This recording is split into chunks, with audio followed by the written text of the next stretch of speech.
আমাদেরকে সফল করতে হলে রাষ্ট্রের সকল নাগরিক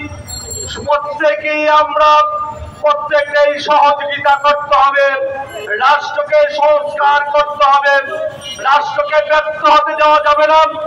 আমরা রাষ্ট্রকে সফল করার জন্য আসুন আমার বাংলাদেশ পার্টির যে স্লোগান, এবি পার্টির স্লোগান, নেতা নেত্রী কোনো কিছুরই আমরা নেতার কর্তৃত্ব প্রতিষ্ঠা করতে চাই না, মানুষের অধিকার প্রতিষ্ঠা করতে চাই, নারীদের অধিকার প্রতিষ্ঠা করতে চাই।